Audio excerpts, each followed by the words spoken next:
Yo, check out my website, www.theclowntimes.net. That's clown spelled with K as you see here. As you see, here are my rants here. I'll be more and more regular in posting rants in the future. You see what I have going on here. Also, you can also get your merch here at www.cafepress.com. Search for the Clown Time Sports. You see here I have sweatshirts, hoodies, baby gear, mugs, t-shirts. So just come on over and grab yourself some merch. Welcome to the nights. I'm working a little bit harder than usual version of the Klown podcast tonight. Please continue to like, comment, share, and subscribe to the YouTube channel. By the way, I'm working real hard because of something else that's happened this weekend. But we'll actually start tonight, but we'll get into that momentarily. But yeah, so there are going to be some plenty things you may or may not agree with because it's NFL preview. That's what I'm getting at. So at any rate, just comment, share, like, and subscribe anyway, because in any event, you're going to be glad you did it. And I'm going to be glad you did it. All right. And so it begins. So y'all saw us the other night. We're up on YouTube right now, actually. Give our HBCU preview, football preview, covering the SWAC, the MEAC, the CWA, and the SIAC, or SIAC, wherever you're part of the country you're in. And we also talked about, Tennessee State, the orphans, I call it. Tennessee State, Hampton, and A&T, because they're not in any historically Black conference. All right. So I made a promise that, I've been behind, I know we would have done an NFL preview by now, but since I've been TikToking, I've been doing some shorts on YouTube, and I work for a living. So I've been so busy. I hadn't had time to blog it yet. So I'm very behind. Sue me. All right. But we're going to get to it tonight. So in a rare back-to-back preview night, or back-to-back, I should say, podcast night, we're going to talk all things NFL with the guy you just saw last night. You know who he is. Yard/HBCU Sports reps about all things HBCU Sports. To a sleazy riddle every Tuesday night on Facebook Live and YouTube. And last but not least, his great work on HeroSports.com, where he writes about all things FCS athletics as they pertain to HBCUs. Roy Nash is back in the house. How you doing, sir? Man, Scott, I am doing well. Hopefully you're doing well this NFL kickoff evening, but I do have to correct you real quick. There are a couple of orphans that we didn't talk about last night, in Langston, Lincoln, and Missouri. Oh, wow. Just a couple of other football programs we didn't necessarily touch on. I'm trying to remember, Florida Memorial, are they another one too? I believe so. Yeah, because they're not in the SEAC either. So yeah, just a couple of more that we didn't discuss. I'm going to also be forthright and say that I'm not necessarily that knowledgeable about those programs, but I do know that they exist. And I do try to keep my eye on them to make sure to see what they're doing. Whenever they win, I'm right there cheering them on too. And I do got to shout out the 30 HBCU athletes that are currently in the NFL as of today. Okay. I'm going to go ahead and post on social media tomorrow all of those players. I'm mad I didn't get a chance to get them out today. But like you, Scott, I also have a job too. So that's why I'm a couple of hours behind in terms of that post. But I will have it out tomorrow. So if your favorite team, be it collegiate league or pro team, has a player that's currently in the league, you can go ahead. You know exactly who they're playing for, what number they're wearing, so you can root for them this upcoming season. Will you have any of those players, those young men, on like Hero Sports or the Yard, the links, any of those links as well, or you can still just go to Twitter? You mean in terms of the website? Yeah. Oh, I can go ahead and post it on the Yard HBCU. Okay, great, because I know links on there whenever you come on the show. So great. So I would remind the listeners viewers to check them out there as well at the end of the podcast, but that's great to know. So at least there's a working link to get them to get to know these young men that have earned their way to the NFL. So great for them. Speaking of NFL, get to it, man.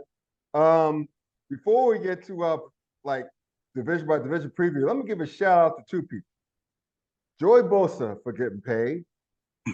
And for just now, Joe Burrow from this local city, Cincinnati Bengals. I live in Cincinnati, Ohio. I'm fan of Pittsburgh Steelers, but that's pretty funny, but that's another story.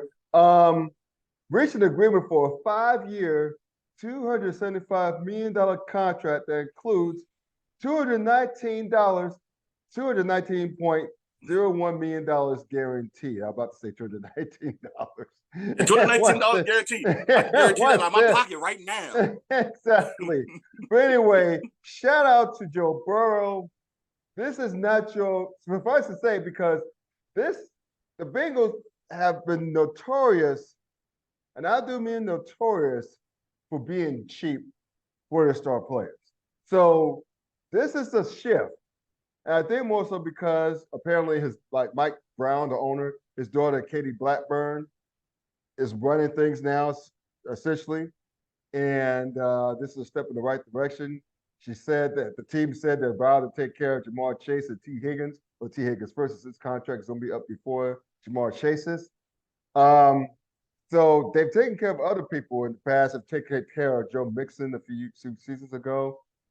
Suffice to say, man, especially for the Bengals fans out there, this is not your father's Cincinnati Bengals.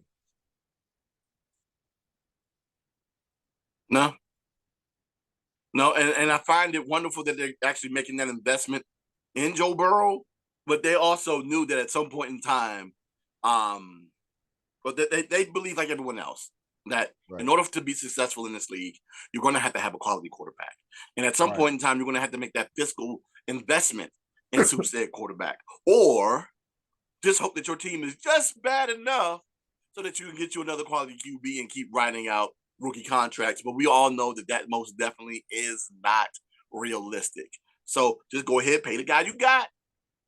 You know, right now, 200 plus is the going rate for a QB in the league. That's, been in the league for at least 4 or 5 years now. Right. And it's better to pay him now than to wait and pay him later. Yep, especially when you still have it under contract, because you can afford to give a little, not a discount, but yeah, I mean, you have the more flexibility. Don't do what the Ravens did and pay a lot more, even though Lamar Jackson deserved every penny of that. They would have had him for much less. Well, not much. I don't want to say much, but they would have had him for a lot less than the 270 plus million that they ended up giving the young brother. But again, good 260 plus, I should say. But again, good for Lamar Jackson and good for the Ravens for taking care of him. Even though I can't say good for the Ravens because I'm still super. Anyway, let's just get to it, man, before I throw up in my mouth.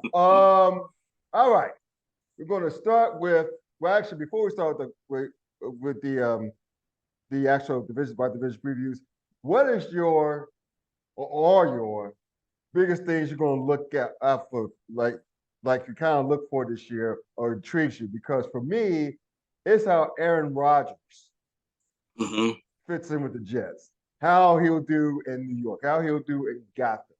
Okay, that to me is the most fascinating story of this season, because until the New York Jets organization proves otherwise, it don't matter if Aaron Rodgers or the second coming Joe Montana shows up. They're always going to be the Jets, which is the acronym that stands for just end the season. So whether they fulfill that prophecy or not, remains to be seen. The talent on both sides of the ball, especially the defense, it's championship caliber defense with Sauce Gardner and company. But I'm very interested to see what happens with the New York Jets this season. And I don't say that very often.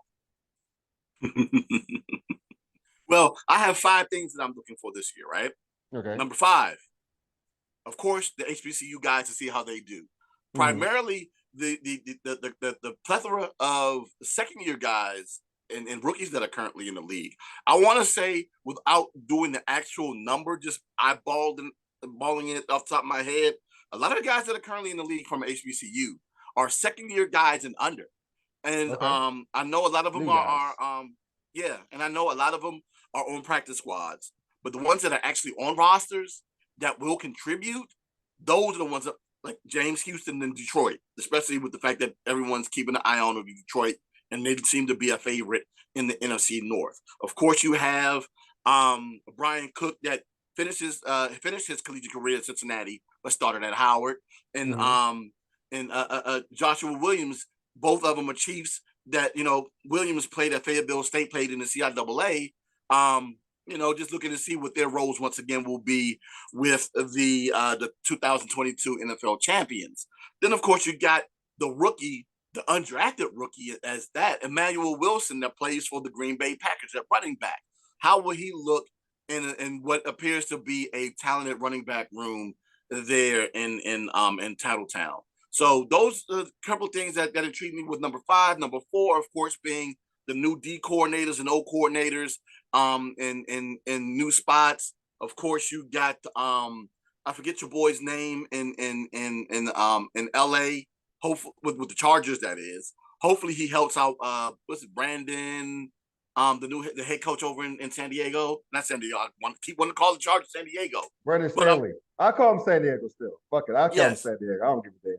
Brandon Stanley. Yeah. Yeah, so Brandon Staley, who is been accused of being a bad play caller. Hopefully this new OC will come in and help him out. Baltimore has a new OC as well. So hopefully they have a lot of toys, the new toys for him and Lamar Jackson to mess with there. And then of course there's one here in DC. So, but I'll get to part 2 of that in just a moment. Number 3 to that, of course, being in my opinion, the 3 difficult divisions to the 3 deepest divisions in the NFL, that is. That being the NFC East, the AFC North, and what was the other one that I thought was extremely deep? Because the talent level in both the NFC and AFC South are all even. It just ain't that deep. Yeah, exactly. They're both horrible divisions. Yeah. Yes. So, the NFC North, the NFC East, the AFC East is the third one I was thinking of. And then, of course, the AFC North. With those 3 divisions, I think they're talented from top to bottom. And I think it's going to be an extremely competitive year. Even though in the NFC East, spots 1 and 2 are that much better than 3 and 4. Still doesn't mean that teams 3 and 4 within that division, one that actually made the playoffs and another one that was a tie away from making the playoffs or knocking actually the Giants out of the playoffs, still won't be able to compete this upcoming season. Number 2 would probably be, of course, the New York Jets, because everyone's talking about them. Everybody. Too many damn people talking about. Yeah. Exactly, right? And I want to know whether or not they fit that, if they live up to the expectations. And then, of course, number 1 is the team that I follow the most for me, and that's Washington Commanders, to see exactly what they do. I was just saying on Sleazy Sports on Tuesday, in my opinion, there are 5 things. They go to number 5 again. There are 5 positions on NFL teams and on NFL organizations that are the most important to me, that is. And that's the owner, the head coach, the offensive, defensive coordinator, and then the quarterback. In Washington, 3 of those things are new. We have a new owner, we have a new offensive coordinator, and we now have a new starting quarterback. And how will all of those things do or fare here in DC within this extremely tough division that is the NFC North? Yeah. I'm sorry, the NFC East. There you go. It's all good. Well, speaking of division, let's just get to it, man. All right. We'll start with the AFC. Give out 12 teams, whatnot, and just talk about it. So, to me, my division winners in the AFC are going to be Buffalo, Cincinnati, Kansas City, and just because someone has to win that golf or AFC South, Jacksonville. I want to, I want to say I was going to give the slight edge to Baltimore in the North before they re-signed Joe Burrow. They being the biggest re-signed Joe Burrow, give him that extension, and plus he has that injury that they say is going to play through. So it's kind of up in the air. I'm probably going to switch back and forth throughout the season. But I think whoever wins the AFC North is going to get home field advantage. The reason why I said it is because Kansas City right now does not have Travis Kelce. Yeah, hyperextend his knee. They say that his ACLs intact, but for folks to already come out with like game busters on his ACL, that you know something might be really wrong with him. Mm-hmm. They heard it in practice. So for him not to go tonight, and hyperextended knees, they're tricky. There's just another tear or swing or two away from an ACL. Mm-hmm. So they have to be really careful with Travis Kelce. He's a baller. I love his bravado. People here in Cincinnati don't like him, even though he's a proud Bearcat. Both him and his brother, and he loves his school. He comes back here a lot. But it just remains to be seen what goes on with Kansas City. They'll still win the division, but they won't have the Gordy record as good of a record if Travis Kelce were healthy and fully healthy and playing. So that's why I have whoever wins the North. I have the Bengals right now, barely edging out the Ravens for home field advantage. So basically, my wild card, speaking of the Ravens, this is Baltimore, the Jets, and I think the Cleveland Browns will be the last one because they get a full off season with Deshaun Watson. They get a full off season with him, learn the offense, no distractions, getting to work with Kevin Stefanski, head coach, in this run first system. Get to know his wide receivers. They get to learn, realize to get the ball to Nick Chubb at all times, and that defense is very talented. Outside Myles Garrett, so I think they get the third wild card. But I would say this: the AFC North will be the only division where all four teams finish at above 500. I think my Steelers, just because the quarterback position is going to come in dead last. But I think the defense is going to keep us going. I think the running game keep us going with Najee Harris. I think the offensive line has improved. It's just a matter of will Kenny Pickett be able, as a second-year player, be able to utilize his weapons, a la George Pickens, Deontay Johnson, and the tight end, Fairmouth. So that's the key right there. If he's able to do that, he can challenge for third or maybe second place in the division. But the AFC North is hella tough. It's, to me, by far the best division of football. So that's where I see things going in the AFC. What say you? I am in complete agreement with you as pertains to the AFC North. I believe that division is going to be extremely tough. The AFC South, what the kids call it, mid. Yeah, I call it the AFC Louse, but that's not here nor there. I almost want to call it the AFC mid just for that. Yeah. The AFC West is another division that's kind of interesting. I believe it to be top heavy in terms of the Chiefs and the Chargers. Okay. The Denver Broncos are intriguing to me.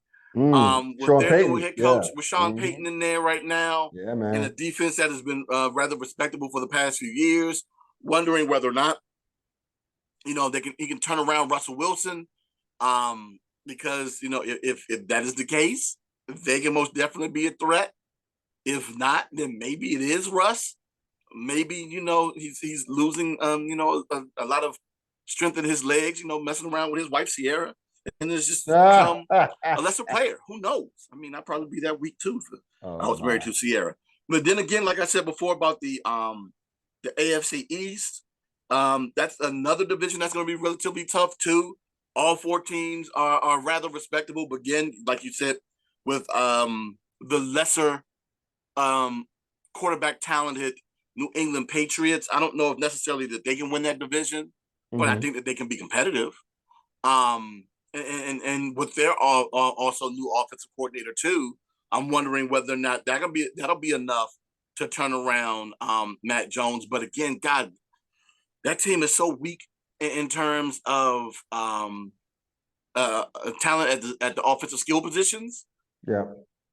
I'm following them to see exactly what they're able to do, whether or not they can keep their heads above 500 this year or not, and whether or not that will mean that Belichick Do you think he'll be on the hot seat at the end of this year if he doesn't finish above 500? I hope so. I can't stand Bill Belichick. I hope so. But to go back to your ultimate answer in terms of division winners, I have Kansas City in the West, even though they might have a slow start. But my thing is, I don't ever distrust the Kansas City Chiefs. With Andy Reid and Patrick Mahomes there, they always seem to find a way. Sure. Now, now that Kelsey isn't there, and oddly enough, Chris Jones, who hasn't signed yet, he's actually in the stadium tonight. I thought that was a real weird flex. I don't know if that's necessarily a negotiation tactic or not, but I digress. I got the Chiefs, the Jaguars, because someone has to win that division. I actually have Baltimore winning the North. I can't argue with that. And then with the East, and the reason why I'm taking Baltimore and actually the New York Jets to win the East is because I don't know what the actual number is with that stat, but the turnover in teams in the playoffs every year always it's pretty high. Well, not high, but at least 4 or 5 of those teams end up changing, if not more. I think it's like 5 or 6. So I went ahead and took the Jets in Baltimore just to be those two different teams, or be a part of those two teams that'll be different than last year's as division winners. Now, as my wild card teams in the AFC, I actually have the Buffalo Bills, of course. I still think they're going to be competitive in that division. Then the other 3, I had the Bengals. I have the Steelers. Oh, wow. And that last team, I actually have the Chargers, just narrowing out the Miami Dolphins. And the Dolphins are going to be interesting, too. That's another team that has most definitely changed their offensive coordinator, if I remember correctly. I think the one thing that's going to slow them down, and it's something that was outside of Tua's health, has been their run game. Now, Mostert is going to be their starter, and I thought it was rather interesting that a Shanahan disciple has such a poor running game. I think they were ranked 20. They were ranked in the mid-20s last year in terms of rushing yards and rushing touchdowns. I think the only way that they can become competitive is if they do improve that, but that defense is staunch too. But yeah, I just had them on the outside looking in, and it's going to be the Pittsburgh Steelers that takes their spot from last year. Wow. All right. Well, before we get to the NFC, let's give a shout out to my sponsor for the show. So, BetUS.com. So, listen to sports bettors. Your favorite sports book, BetUS.com is back for our 30th year of NFL action. Speaking of NFL action, with the industry's biggest sign bonus up to 200%, BetUS offers our members the opportunity to cash in on all your favorite sports, including NFL, UFC, and MLB. And if you're looking for live in-game betting with incredible odds, with daily odds, boosters, props, and parlays, we got them. And how about fast payouts with exceptional one-on-one customer service? We got that too. So log into B2US.com or call 800-792-387. That's 800-79-BET-US. You can use the promo code TKT for the account times as well. BetUS.com, where the game begins. All right, let's go to the NFC, bro. We pretty much, to me, it's the lesser of the two conferences. I think the AFC is much deeper than the NFC, but we could argue about that all day if you want. But he said, I agree. Well, there you have it. That's short and simple to sweet to the point. But nevertheless, we're gonna go to the NFC the same way we're gonna go to the AFC.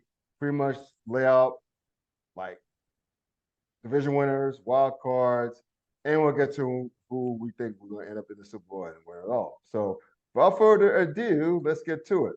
So in the NFC East, I have the Eagles win the division. Shocker. In the NFC North, I have the Minnesota Vikings for now.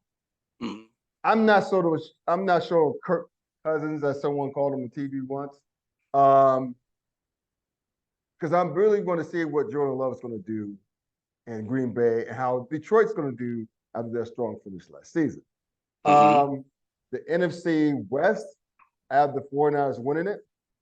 And you talk about the AFC South being bad, the NFC South will be like, hold my beer. So I have the Saints, by default, win a wretched ass NFC South. Now, as far as my wild cards, unfortunately, I have the Cowboys. It's one of the wild cards. They're too strong a defense. They're very strong defense. Depending on where now Dak wants to play quarterback at a decently high level, that's another story. But the defense is legit. I mean, you got like Michael Parsons, the beast, Trevon Diggs, the ball hawk, even though he takes a lot of chances. And they got Stephon Gilmore on the other side. That's huge. That is fucking huge. So, unfortunately, I got them. I wouldn't be surprised they won their division. I hope they do not, for obvious reasons. We both hate the damn Cowboys with passion. We hate two things: Satan and the Cowboys. We just don't like that. All right. 1-1A. 1-1A. There you go. I was like, yeah, I don't know. But Satan's a Cowboys fan. I know it. I know it. There you go. I know too many goddamn Cowboy fans. But anyway, but in the NFC North, it's tough to pick between Green Bay and Detroit for the wild card. It's really tough. Again, I want to see how Jordan Love does. I trust Matt LaFleur as an offensive mind. I think he's going to do more with the guy he wanted, the guy he drafted, helped draft, and Jordan Love. That people have been raving about him for the past few seasons. But for now, I have Green Bay as a wild card, edging out Detroit. And the last wild card I have is Seattle. Yeah. So that's what I have as my division winners and wild cards. What say you? All right. Starting with the NFC West. Once again, I got the Niners winning that West division. Right. With the Seahawks actually as a pretty close second, probably by about 2 games.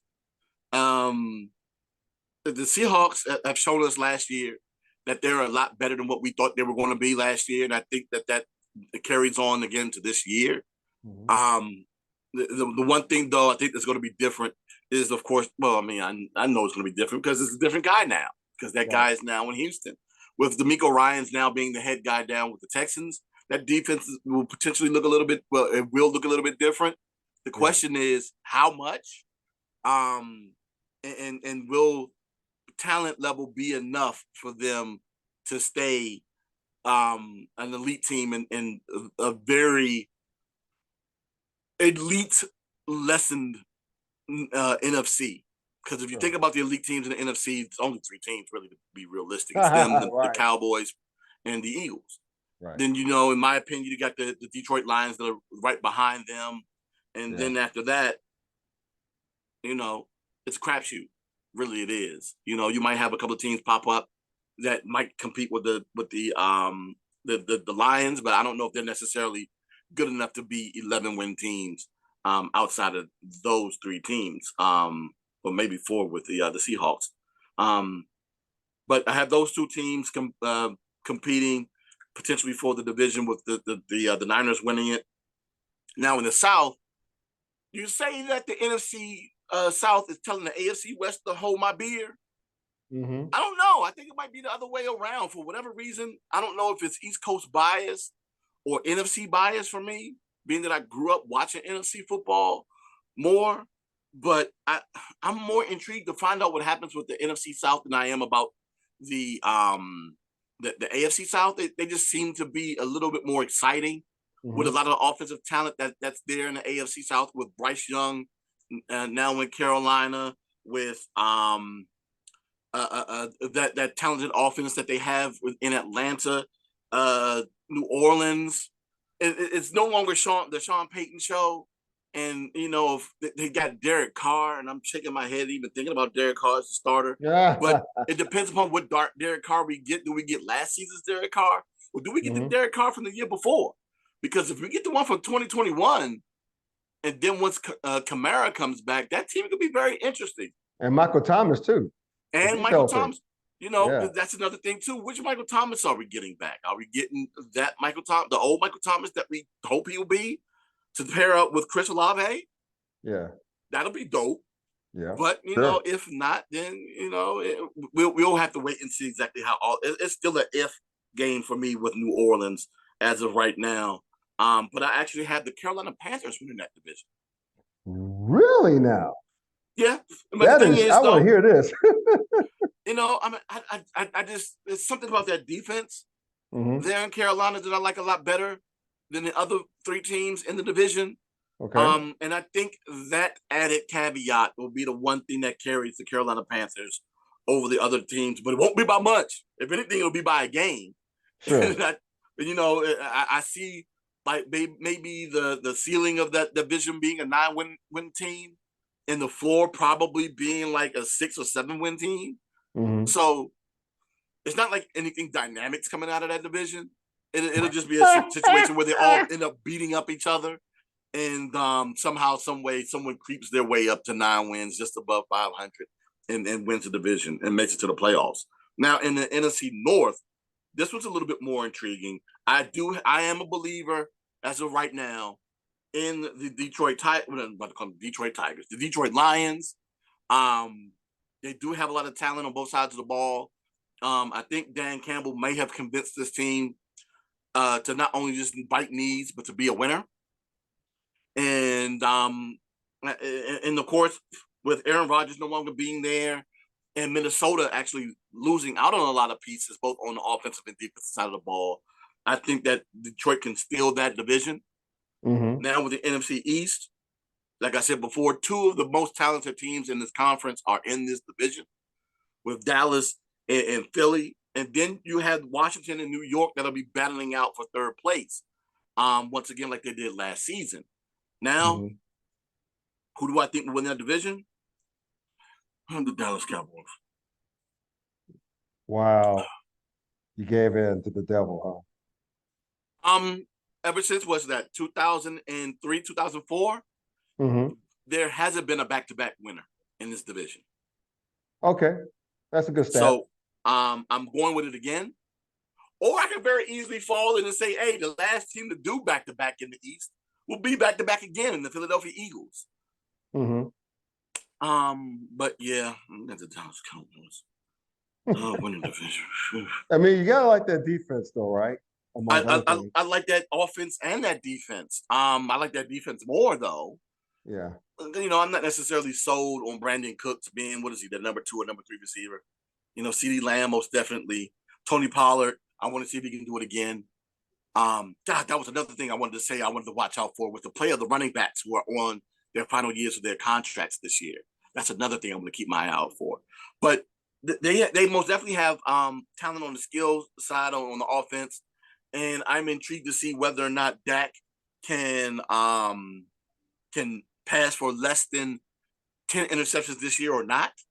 Because if they can, that'll be part of the reason why they win the division, along with the fact that the defense, like you said before, is extremely strong, and I'm most Hmm. definitely concerned about that defense. Yeah. Philly has lost some pieces, but what can I say about what do you want to call them? The Philadelphia Bulldogs or the Georgia Eagles? They Right. still got talent on that A lot of defensive side Georgia of the ball, players. Yeah. Yeah. right? As much Hmm. as I celebrated the fact that Javon Hargraves, who's cursed and haunted my North Carolina A&T Aggies in the MEAC, is now no longer in the division and now in San Francisco. But sidebar, Washington still has to play San Fran this year anyway. Ugh. They still have talent, young talent on that defensive side of the ball, especially on the line with all them Georgia boys. So I Right. mean, now you just have more you have a I don't want to call them a dollar store version of Javon Hargraves, but you got cheaper talent, and that'll be helpful for them. And with my playoff teams, with the wild card teams, I'm actually going with um, the Seahawks, Philadelphia, and Washington. Mm. I'm sorry, not Washington. Yeah, Washington. Yeah. Really? Okay. Giving love to Yes, your because squad. Okay. I'm believing in Eric Bieniemy. Okay. Okay. That's another story. That's another big storyline too. I mean, I thought about it. I didn't think about it. Eric Bieniemy. Is he all that, or is he a product of Andy Reid? Right. So yeah, that's gonna be a good one too. It's gonna be a very, very good storyline to follow. All right, man. So these are my picks to be in the Super Bowl and win it all. I got Cincinnati winning the AFC. And this would be hard. I got the Eagles. It's going to come down between the Eagles and the Cowboys in the NFC. I'm hoping the Cowboys will get back to the AFC Championship game because I need the 27-year streak to turn to 28 years. But they're too talented defensively, and unless that shits the bed on offense, they're going to be right up there. Because just be real, the only reason why Dallas didn't advance past San Fran because Dak shit the bed. They had no business losing to San Fran. But at any rate, I hate the Cowboys, so I'm not putting them in there. So I have the Bengals and the Eagles winning in the Super Bowl, and I got the Bengals winning it. I know it's going to shock Who Dey Nation. It will give my in-laws who are diehard fans and some of my Lion brothers collective heart attacks. They're thinking I'm jinxing the team, which I'm not. I'm just giving my personal opinion. If Joe Burrow stays healthy, if their offensive line, they don't have to be great. Just be worth a damn. If the offensive line is worth a damn, they're going to be in the Super Bowl and they're going to win that thing because they got the defense and they have arguably three number one receivers on offense. Arguably three, definitely two. And Jamar Chase and T. Higgins. Those are two bona fide number one receivers. Tyler Boyd's in the slot. That's how great this wide receiver core is. Tyler Boyd, who could be many teams number one, is in the slot. And you got Joe Mixon toting the rock, who can both run the ball and catch the ball. They got a fucking squad on offense. I said, if the offensive line plays worth they don't have to be great, plays worth a damn, they'll be in the Super Bowl and they're going to win that thing. Because remember, one last thing before I turn it back over to you, brother. The reason why Cincinnati lost to the Rams is because of the offensive line. Namely, Aaron Donald. Right? Aaron Donald. That was the Aaron Donald ball. Because remember when Cincinnati had the interception of Matthew Stafford to start the second half, they were in prime scoring position, a chance to go up like really big on the Rams. And then Aaron Donald just said, no. Push him back, had a sack or two. They had to take a field goal. Because if they would have scored a touchdown, if you look at the point differential of the game, and speaking of which, the last play of the game, the last possession the Bengals had, when they turned it over on downs, with Aaron Donald forced an errant throw from Joe Burrow. T. Higgins was, no, not T. Higgins, but Jamar Chase was down the sidelines by himself. That's where he was going with the football. Because remember, Chase and Higgins treated that cornerback's name. He's in Miami. He's a great player. The name escapes me. But at any rate, they treated his ass as if his name was Charlotte. They used him up several ways. So I can't believe I forget the brother's name. Great player, but at any rate, point is, Aaron Donald. Again, if the offensive line plays for damn, the sky's the limit for the sky's the limit for the Bengals. What say you? Well, the thing in the AFC is to try to avoid being anything less than the second seed. Sure. Because I'm guessing if the Chiefs are the Chiefs, the thing you don't want to do is play them in a divisional round. That's something you don't want to do. Right. So that means you're going to have to be at least the second seed. Right. Anything other than that, you might end up having to face them in the divisional round. You might want to at least hope that you can somehow make it to the conference championship game. So I actually have the Chiefs, and I'm going to go. Oh God, I'm saying this out loud, ain't I? Go ahead. The Chiefs and the Jets. Really? In the conference championship game. Wow. But I have the Chiefs advancing to the Super Bowl. And until something happens this season and shows me otherwise, I'm sticking with Andy Reid and Patrick Mahomes. I haven't seen anything as of yet, but chances are, as soon as I'm done with you, I'm going to go watch this game and be like, uh-oh, what did I just see? I don't know if I like that. But that might not be the case. We have to wait and see if that's actually the thing.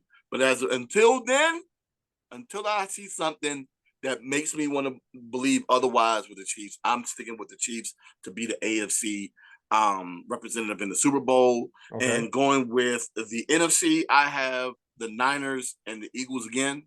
Okay. And what is the one thing that has been said over and over again in the NFL? That if you have a competent quarterback, you're going to be a winner. Yeah. Yeah. Well, actually, if you have a more than competent quarterback, you're going to be a contender. Right. I got a strange feeling that we're going to end up seeing the 2000 Ravens again in the San Francisco 49ers. Now, I'm put a caveat to that. I'm going to put a caveat to that because I don't want anybody to go out here saying, oh, my God, D Nash believes that the Niners defense is going to be ridiculous. No, I'm not saying that. I'm not saying that this year's Niners is going to be one of the best defenses ever. No, I'm not saying that at all. I'm just going to say that they have a staunch defense. That O-line is most definitely not one to mess with. And every time I think about Trent Williams being over there, it sickens me. My God, it sickens me to my heart. Yeah. Oh my God. Blame Danny Boy Snyder for that. I think we can all agree to blame Danny Boy Snyder for that. That's exactly who we blame. Him and your boy, I see his face. Bruce Allen. Yeah, Bruce Allen, yeah. Oh my God, I hate them both. I hate them. I hate them. But I digress. With Brock Purdy, Mr. Irrelevant. I think they win in spite of Brock this year. He'll have some decent games. He won't have those games where everyone was like last year was like, oh my God, this dude is actually playing pretty well. I think the book on Brock is out and they'll figure him out. But I think he's surrounded by so much talent. It's not like Brock is going to come out here and be Dak and throw a ton of interceptions. No. Right. He's going to come out here and make sure that he doesn't make mistakes because that's what Shanahan quarterbacks do. And they also, there's something else that they do well. They hand the ball off well. When you have Christian McCaffrey back there, if McCaffrey can stay healthy, along with that defense, I have them going back to the Super Bowl to face the Chiefs again.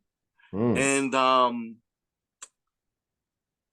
gonna go ahead and be contrary, and I got the Niners winning it all. Interesting. Yeah. Really interesting. Well, I tell you what, man, we were this close when the Bengals made it a couple of years ago. This close to having Bengals 49ers 3. Yeah. We were this close. Yeah. And then that kid from the 49ers dropped that interception, sure interception. He makes the interception, that's game because the Niners are up by 10 at that point. Yeah. So yeah, because at that point the Niners essentially owned the Rams. They beat them several straight times, and yeah, so it would have been neat, but we may get that this year. Who knows? But yeah, it's been the topsy-turvy NFL. That's one of the many reasons why we love it. Where can the people find your great work online, social media, otherwise? As always, you can find me at the Yard HBCU on all social media platforms. And you can find my weekly predictions and previews on on herosports.com for the FCS HBCU weekly contest. So you can most definitely check me out there every week as well. All right. And please check this brother's workout. I have the links in the description, as I always do when he comes on the show. Be on the lookout for his list of the 30 or so players from HBCUs that will be playing in NFL this fall. So check it out there or any of those links. He'll post it out for you. He'll show you the kitty there. All right.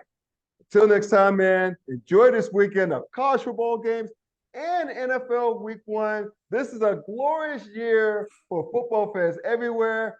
My birthday's in a couple of weekends. I want my wife to just leave me the hell alone, watching football. This is going to be great. I don't care if I'm turning 50. I want to spend my 50 just propped up on the couch watching football all damn weekend. She's going to surprise me with stuff, which is cool. but I want to get my football in all weekend. It's the most glorious time of the year. All right, so enjoy your football this weekend, folks. Take care. Have some fun. Peace and hair grease. 06. I'm out.